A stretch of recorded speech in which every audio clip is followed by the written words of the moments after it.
নমস্কার, আমি মৌসুমী দত্তর মা বলছি। মৌসুমী দত্ত হলো আমার মেয়ে, আমার একটি মাত্র মেয়ে। আমার মেয়ের আজ 2 বছর কিডনি নষ্ট হয়ে গেছে। আজ 2 বছর ধরে আমরা ডাক্তার দেখাচ্ছি।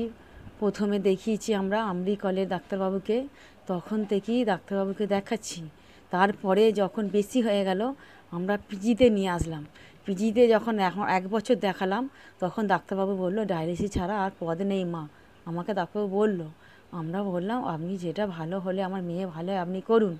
সপ্তাহে 3টে ডায়ালিসিস, মাসে 12টা ডায়ালিসিস করছে। আমার মেয়ে 2-3 মাস ভালো নিল, তারপর থেকে আর নিতে পারছে না। বারে বারে হসপিটালে ভর্তি করছে, শ্বাসকষ্ট হচ্ছে। শ্বাসকষ্ট হলেই আর ওর কোনো হুঁশ জ্ঞান থাকছে না। মাসে 2-3বার আমরা হসপিটালে ভর্তি করছি। যার জন্যে আমরা এখন দেখিয়ে 2 বছর হয়ে গেছে আমরা লড়াই করছি ওকে নিয়ে, যাতে ওকে বাঁচাতে পারি। আমরা অনেকের সাহায্য নিয়ে আমরা ভেলোরে গিয়েছিলাম।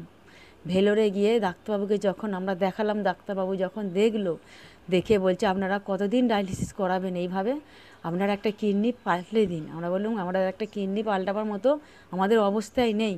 ডাক্তারবাবু বলছে মা একটা কিডনি দিলেও আগে জীবনটা ফিরে পাবে, ডায়ালিসিস আর করতে হবে না। 12 থেকে 15 লাখ টাকা ডাক্তারবাবু বলেছে লাগবে। বলছে আপনারা যদি এটা কষ্ট করে জোগাড় করে আনতে পারেন, ওর কিডনি আমরা 2টো ফেলে দিয়ে একটা পাল্টে দেবো।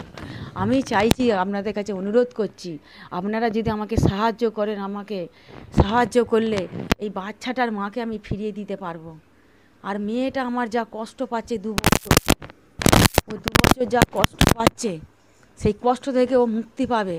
আর আমার ছেলে, আমার স্বামী, আমরা পুরো লড়াই করে যাচ্ছি ওকে নিয়ে।